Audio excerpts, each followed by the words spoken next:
Moi, je pourrais dire beaucoup de choses sur le mode de fonctionnement au sein de RFI, sur l'absence de présence réelle d'Africaines et d'Africains à l'antenne. Moi, j'étais le seul afro à faire une quotidienne. Et en interne, je le disais depuis des décennies en disant « ce n'est pas normal.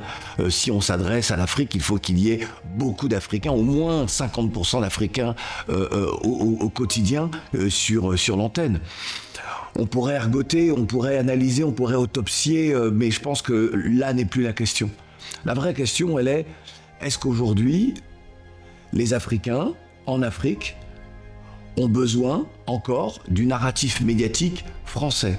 La réussite de la vie, elle est, pour moi, elle est très relative. Et disons que je vis des moments un peu compliqués dans ma vie.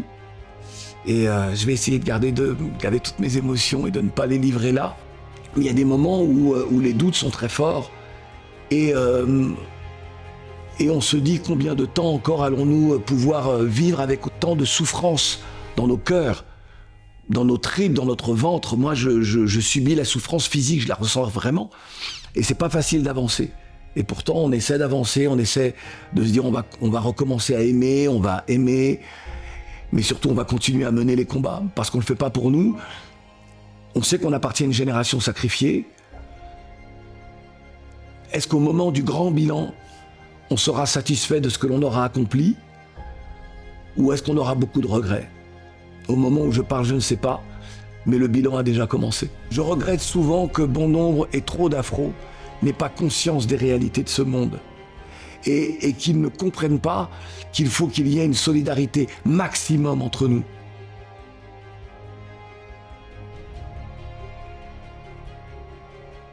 Je suis un simple afro-caribéen de la Guadeloupe, né à Paris, ayant grandi aussi dans un petit village du sud de la France, où j'ai découvert la valeur du travail. J'ai découvert également, et peut-être un peu plus, que j'étais différent par la couleur de ma peau, par mon origine, mon identité, et ça a conditionné tout le reste de ma vie, c'est-à-dire ce que j'allais entreprendre, les chemins que j'allais emprunter pour pas seulement dire qui je suis, mais qui nous sommes, et tout cela avec un message très universaliste, ouvert sur les autres, et pour pouvoir mener des combats humanistes. Et tous les métiers que j'ai choisis dans ma vie ont toujours été en fonction, justement, de ce que je percevais de l'humanité et de ce qui pouvait être réparé dans cette humanité fracassée, divisée, où on marginalise certains à cause de la couleur de leur peau, de leur religion, de leur origine, et souvent origine sociale. Je pense qu'il y a aussi pour tout un temps pour tout. Et une émission comme Couleur Tropicale, qui a succédé à Canal Tropical, qui a duré 31 ans, c'est quelque chose d'extraordinaire dans l'histoire, que ce soit d'une radio ou d'un programme quotidien. Mais c'est vrai que je ne pensais pas terminer ma carrière radiophonique de façon si violente, c'est-à-dire où on me dit du jour au lendemain que tu ne reviens pas à la radio, que ton émission on va faire des rediffusions durant 1 mois, et puis qu'on se sépare de toi. Je résume, parce que tes prises de position sur les réseaux sociaux, tes prises de position, tout le monde les voit, ce sont des prises de position humanistes, ce sont des prises de position qui défendent les plus vulnérables et qui appellent à l'égalité de traitement, à l'égalité des droits, et pour faire valoir les droits humains. Donc c'est vraiment ça mon combat. C'est là est mon combat. Et c'est vrai qu'il a été difficile pour moi que cela s'arrête de cette façon-là. Moi, je pourrais dire beaucoup de choses sur le mode de fonctionnement au sein de RFI, sur l'absence de présence réelle d'Africaines et d'Africains à l'antenne. Moi, j'étais le seul afro à faire une quotidienne, et en interne, je le disais depuis des décennies en disant « ce n'est pas normal. Si on s'adresse à l'Afrique, il faut qu'il y ait beaucoup d'Africains, au moins 50% d'Africains au quotidien sur l'antenne ». On pourrait ergoter, on pourrait analyser, on pourrait autopsier, mais je pense que là n'est plus la question. La vraie question, elle est qu'aujourd'hui, les Africains, en Afrique, ont besoin encore du narratif médiatique français? Si oui, eh bien, les médias français qui s'adressent à l'Afrique doivent s'adapter à cette nouvelle pensée, à une pensée que j'appelle moi génération consciente. Ça y est, on est conscient de qui on est, on n'a pas besoin des autres pour dire qui nous sommes. Donc ça, c'est très important.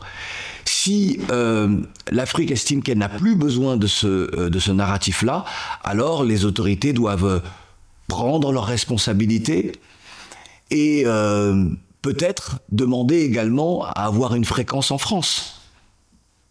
C'est ça, aujourd'hui, la vraie question. Et le fait qu'on se sépare de quelqu'un comme moi veut dire que toute cette pensée d'émancipation des peuples afro en général, elle ne convient pas à une vision médiatique et politique française.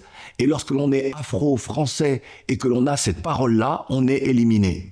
C'est ça aussi la réalité de la France. Il ne faut jamais oublier qu'on est dans une extrême droitisation de la société française. Et que l'extrême droite est aux portes du pouvoir. On peut même dire que sa vision de la société française fait déjà partie de la politique de l'exécutif français. L'exécutif là, aujourd'hui, actuel. Donc, je suis l'un, parce que d'autres aussi subissent les sanctions, je suis l'un des dégâts collatéraux de ce qu'est en train de devenir et est déjà la société française dans son repli identitaire et dans son incapacité à reconnaître tous ses enfants au-delà de la couleur de la peau et de la religion. Alors moi j'ai mes propres comptes personnels. Sur Facebook, il y a plus d'1 million de personnes qui me suivent. Enfin, ici et là, les gens sont nombreux. Et c'est vrai que la question aujourd'hui, c'est de se dire, est-ce qu'on ne va pas créer nos propres médias sur ces réseaux-là, sur tous les réseaux sociaux et la chaîne YouTube. J'ai une chaîne YouTube que j'utilise très peu d'ailleurs. C'est vrai que c'est une vraie question. Pour le moment, en ce moment, je travaille pour un groupe qui s'appelle, et cela depuis 2 ans, New World TV. Et avec New World TV, je gère 2 chaînes, une chaîne généraliste qui est New World Mix et une chaîne musicale qui est la chaîne New World Music. Donc voilà, donc je suis toujours, et j'ai toujours fait de la télé et de la radio en parallèle. Mais c'est vrai qu'on a aussi envie d'aller beaucoup plus loin. On a en ce moment l'idée d'un programme, je ne vais pas le dévoiler là maintenant, mais d'un programme que l'on va faire qui va être très populaire. Et puis, j'ai aussi quelques ambitions politiques. Et je me dis qu'il n'est peut-être pas inintéressant de se lancer maintenant et de faire entendre la voix des afro-français, des afro-européens, celles et ceux qui pensent que leur avenir n'est que dans ce pays, mais aussi qui créent des ponts avec leur pays d'origine. Et ça, c'est très important. Celles et ceux, et c'est pas une majorité, mais en tout cas un nombre suffisamment important pour que ce soit exprimé, dit, et ça se voit sur les réseaux sociaux. Ceux qui parlent justement, on est ici, mais on investit là-bas. Et c'est ça qui est intéressant. Il y a une nouvelle dynamique au sein des populations afro qui sont en Europe, et en France en particulier, et je pense que ça mérite aussi qu'il y ait une entité qui soit mouvement citoyen politique, mais qui soit à l'image de cette dynamique-là, extraordinaire dynamique. Je pense que l'avenir des communautés afro en France est indissociable de l'avenir des autres communautés qui composent ce pays. Faut jamais oublier que la France est un pays de citoyenneté et pas un pays de communauté, même si la réalité de la communauté, elle existe parce que on est plus proche de celles et ceux qui nous ressemblent. Parfois c'est par le pays d'origine, c'est par la religion, c'est par le milieu social, enfin qu'importe, mais ces communautés-là, elles existent, mais c'est un pays de citoyenneté. Et si vous avez une frange de la population qui est maltraitée, marginalisée, stigmatisée tout le temps, ça aura forcément un impact sur le plus grand nombre, sur celles et ceux qui sont ou à l'origine de la stigmatisation, ou qui laissent faire, ne disent rien. Pourquoi ? Parce que aucune population ne peut accepter d'être indexée sans réaction. Et la réaction, elle est automatique, elle est vers celles et ceux qui se rendent coupables de cette stigmatisation-là. Donc, pour qu'une société soit apaisée, elle doit être plus équitable. Et j'aime à répéter toujours, c'est le slogan de Génération Consciente, pour que la République française, donc, soit respectée de tous, elle doit être respectable pour tous. C'est-à-dire offrir les mêmes chances à tous les citoyens en faisant fi de la couleur de la peau, de l'origine et du milieu social des personnes. C'est très compliqué parce que, alors déjà, je ne sais pas ce que veut dire réussir sa vie. Est-ce que vous êtes ici chez moi? Est-ce que réussir sa vie, c'est juste avoir un très bel appartement dans un très beau quartier parisien?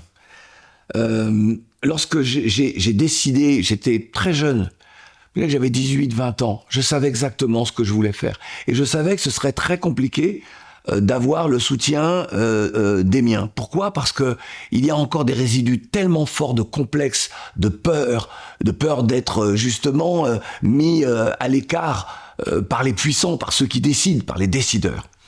Donc je savais que ce serait difficile et qu'il y aurait des combats très solitaires. Vous parlez de réussite. On a mené des combats, on a permis certaines avancées, beaucoup de combats méritent d'être menés, il y a une nouvelle génération qui arrive qui est extraordinaire, extraordinaire. Et aujourd'hui, je suis à un moment de ma vie où je me pose des questions sur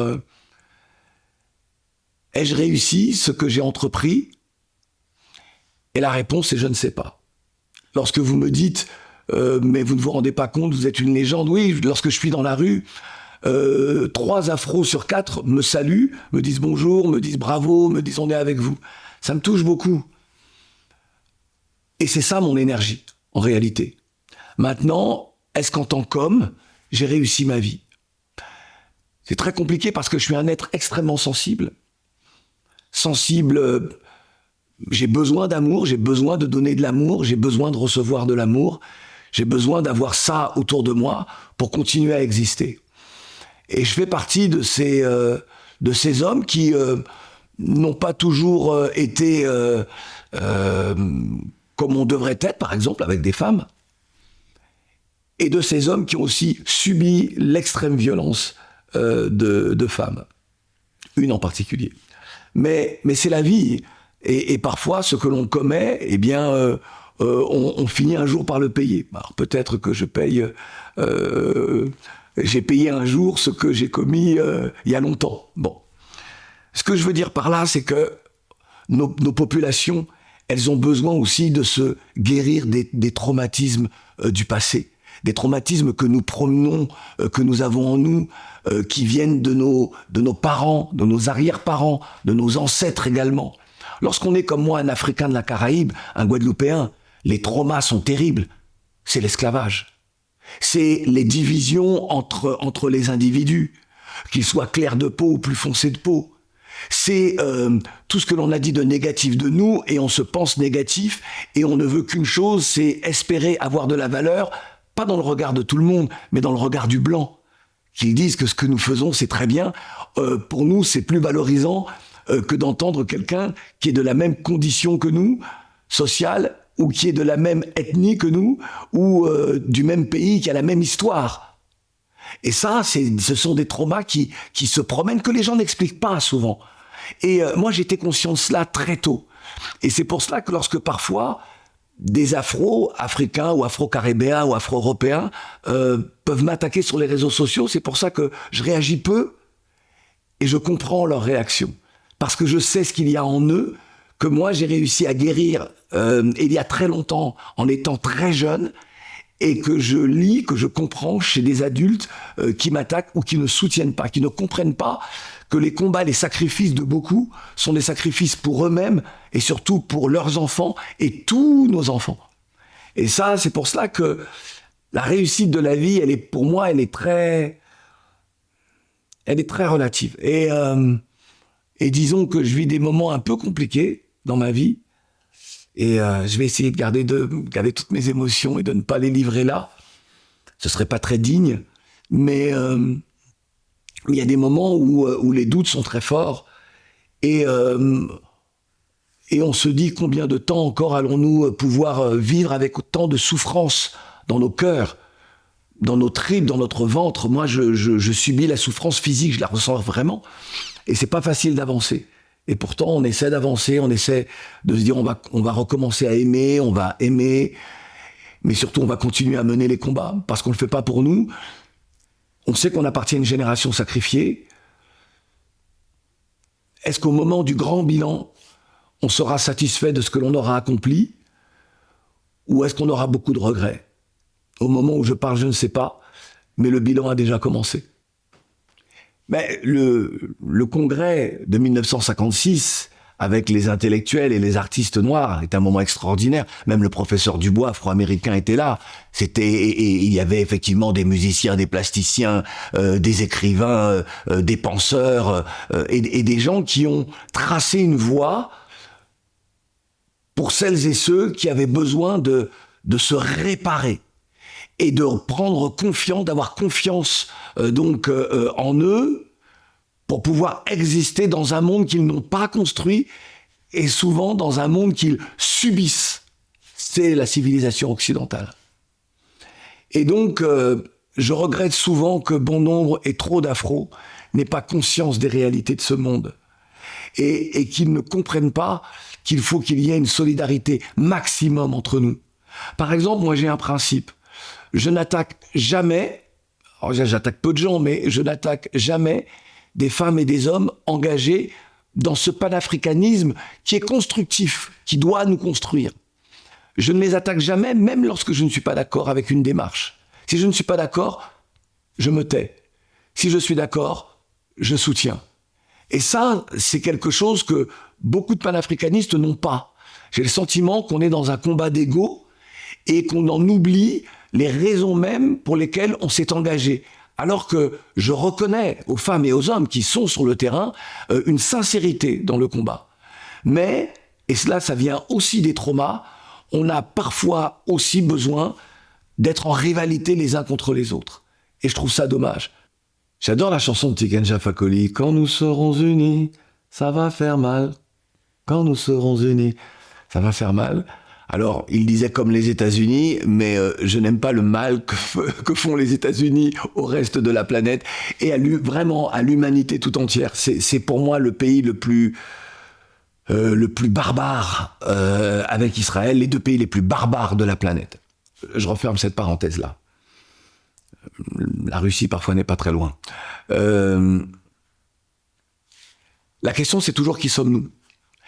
Avons-nous conscience de ce que nous sommes et de cette chance que n'ont pas eu les peuples autochtones des Amériques et des Caraïbes, d'Australie, de Tasmanie, de Nouvelle-Zélande, de Nouvelle-Calédonie Kanaki.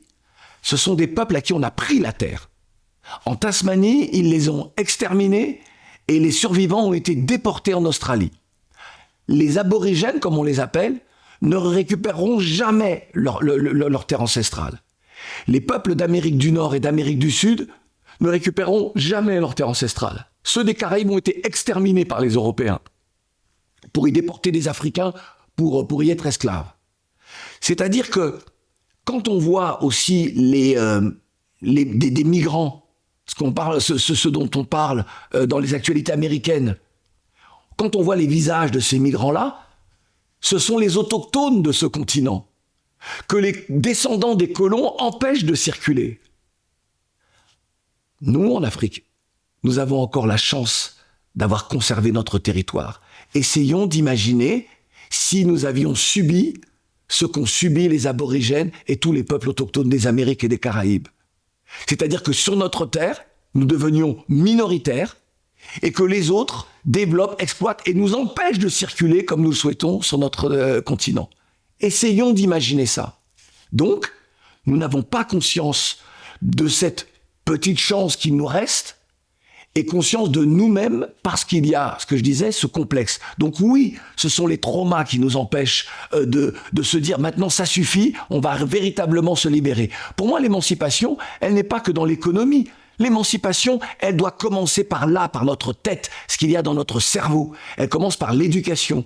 Les modèles éducatifs, dans trop de pays d'Afrique, sont des modèles éducatifs imposés par les anciennes puissances coloniales.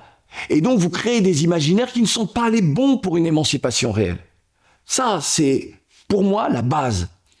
Il y a plus de 20 ans, je disais à tout le monde, je disais à qui voulait l'entendre, dans des interviews, et en privé, je disais le jour où l'Afrique et les Africains se respecteront, le jour où les Africains commenceront à se respecter pour aller vers plus d'amour propre et d'estime de soi, ce jour-là, 50% des luttes, des combats, de ce que nous entreprenons seront réglés par un claquement de doigts. Ça, c'est une réalité. Mais si individuellement, nous ne nous reconstruisons pas, collectivement, on ne peut rien construire de solide. C'est pour ça que ça nous semble dur. C'est pour ça que c'est long. C'est pour ça que c'est difficile. Et en face, ils savent qui nous sommes. Ils connaissent nos traumas. Ils savent qu'on peut acheter quelqu'un avec un petit bakshish et emporter le marché. Parce qu'ils savent qu'on est tellement devenu individualiste. Et ça, c'est le système colonial qui a fait ça de nous. Les mauvais mélanges, une sauce qui n'est pas bonne, qui ne prend pas, dans un faitout qui est sale. Hein, je pense à une des burkinabés extraordinaires que j'adore. Et là est notre problème. Donc ce n'est pas la responsabilité des autres, ce qui nous arrive aujourd'hui, c'est notre propre responsabilité. Nous sommes aujourd'hui responsables de ce qui nous arrive, parce que nous n'avons pas conscience que nous avons un continent à construire, nous n'avons pas conscience que nous avons justement des consciences à reconstruire et à y mettre dans nos logiciels, à y mettre ce qui est africain, mais quand je dis africain, ça ne veut pas dire fermé au reste du monde, mais pour que le monde nous regarde autrement et accepte notre vision au sein de la civilisation humaine. Alors, je vais vous raconter une histoire. Régulièrement, lorsque j'étais à RFI, on organisait donc les émissions en public, puis, en marge de cela, des rencontres génération consciente. Et il y a une question que je posais dans tous les pays. Je posais aux jeunes, quelle est pour vous la plus grande des richesses pour un individu, la première des matières premières dans votre pays? Et dans tous les pays, tout le monde me disait, on parlait de bauxite, d'uranium, de pétrole, toutes sortes de minerais, la forêt, et tout cela. Et tout le monde était dans... OK. Et j'écoutais les uns et les autres. Et un jour au Niger, un jeune m'a dit, c'est nous, c'est ce qu'il y a dans nos têtes. C'est ça la vraie richesse. Et j'étais heureux, parce que dans tous les autres pays, j'étais obligé d'expliquer aux gens cela, et j'étais heureux que ce jeune, pour lui, ce soit une évidence. J'expliquais que la Suisse n'a pas de matière première, mais elle a un niveau d'éducation, enfin d'une population qui a un niveau d'éducation qui permet de créer de la richesse. Tant de pays ont connu la misère comme certains pays d'Afrique à la même époque, et se sont développés parce qu'il y a eu une volonté d'éducation à marche forcée, d'une nouvelle éducation et d'une industrialisation après derrière. Mais nous, l'Afrique, on est le berceau de l'humanité, on est le berceau de la civilisation. En réalité, nous portons en nous la force de la vie humaine.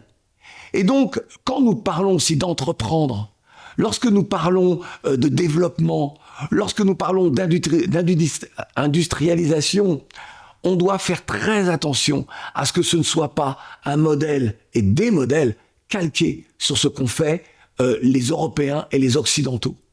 On doit pouvoir, nous, penser que le vivant ne doit pas être tué comme on le tue aujourd'hui. La surexploitation de la planète fait des êtres humains, et en particulier des Occidentaux, des Chinois, des Russes, des super prédateurs du vivant. Et ça, nous, on doit pouvoir dire, maintenant ça suffit. Mais si vous ne donnez pas une éducation à ces jeunes femmes, à ces jeunes garçons, pour leur dire on peut penser le monde autrement, on peut penser l'humanité autrement, c'est-à-dire que nous allons détruire la planète. Vous vous rendez compte? On n'aurait pas besoin de penser, de vouloir aller, ça c'est un truc que je ne comprends pas d'ailleurs, vouloir aller ailleurs, dans l'espace, découvrir d'autres planètes. On devrait vivre sur notre planète et ne pas avoir envie d'aller ailleurs. Celles et ceux qui espèrent aller ailleurs, ce sont les Occidentaux, en disant, ça veut dire qu'ils sont conscients des choses, on ne sait pas combien de temps la planète aura encore la possibilité de nourrir la population. Donc, il faut essayer d'imaginer que l'on peut partir ailleurs pour voir si la vie est possible ailleurs. C'est terrible. Les Africains n'ont jamais détruit leur environnement. Il a fallu qu'il y ait les Européens qui arrivent, l'industrialisation, pour détruire leur environnement. Les Africains n'ont jamais détruit la faune et la flore. Jamais. Il a fallu qu'il y ait la colonisation pour que les Européens viennent et se mettent à faire des safaris, à tuer des espèces et à menacer l'existence d'espèces. Les Africains n'ont jamais menacé les espèces vivantes de leur environnement. Jamais. Cela veut dire que nous avons une capacité à respecter la vie. C'est pour ça que nous, souvent, dans nos totems, il y a des têtes d'animaux et autres. Parce que nous avons cette force-là. Et si nous ne sommes pas capables d'analyser ça, si l'école, et je fais une généralité, n'est pas capable de dire, vous, Africains, vous êtes différents. Différents dans votre rapport à la vie, dans votre rapport à la terre, dans votre rapport au vivant. Ne pensez pas que l'évolution, c'est l'occidentalisation de ce que vous êtes. Ne pensez pas que la modernité, c'est d'en avoir plein nos armoires, d'acheter, de consommer, d'être... C'est pas ça la vie. J'ai eu une lecture très politique de ce qui s'est passé. Une lecture très politique, c'est-à-dire il y a une volonté du Maroc depuis de nombreuses années, eh bien, de s'imposer, en tout cas de jouer un rôle très fort en Afrique subsaharienne. Un rôle très fort économique, peut-être même un peu plus, éducatif, en permettant à beaucoup de jeunes Africains d'Afrique subsaharienne d'étudier dans les universités et dans les écoles au Maroc. Il y a une volonté d'avoir un leadership en Afrique très clairement, pour pouvoir peut-être dire, si vous voulez parler à l'Afrique, eh bien, vous devez passer par le Maroc. C'est un peu ce que Kadhafi souhaitait faire, mais ce n'était pas le même profil et ni la même ambition que le roi du Maroc, Mohamed VI. Et cette compétition-là, elle a révélé ça. Elle a révélé finalement la condescendance que peut avoir le Maroc envers les pays d'Afrique subsaharienne. Ce que personne ne percevait dans les relations politico-économiques. Je parlais d'éducation également, mais que l'on a vu là et de façon extraordinaire. On a vu des matchs où les arbitres semblaient lymphatiques et on se disait, mais les arbitres, on leur a promis un tel gombo qu'ils sont capables de se comporter de cette façon-là. Alors moi, je ne connais pas, c'est un arbitre congolais. Voilà. Et cet arbitre-là, pour moi, moi, je suis pas un fan de foot, mais ce que je voyais me semblait mais totalement dingue, quoi. Alors oui, effectivement, au moment où le match s'arrête, au moment où les Sénégalais sont pas d'accord, certains s'en vont, mais tout le monde est là, et toute l'équipe n'est pas rentrée. Et puis, si l'arbitre, si finalement la règle dit on peut jouer, on peut continuer à jouer le match, c'est le résultat final qui s'impose à tous. Moi, je suis pas un spécialiste de foot. Je pense que d'autres peuvent le dire mieux que moi. Mais si vous ne comprenez pas que dans cela, il y a un mépris de la part des instances du Maroc envers les pays d'Afrique subsaharienne, ça a été le Sénégal, ça aurait pu être un autre pays. Hein. Pourtant, le Sénégal et le Maroc sont des pays qui ont des liens très forts quand même. Donc on aurait pu s'éviter ça.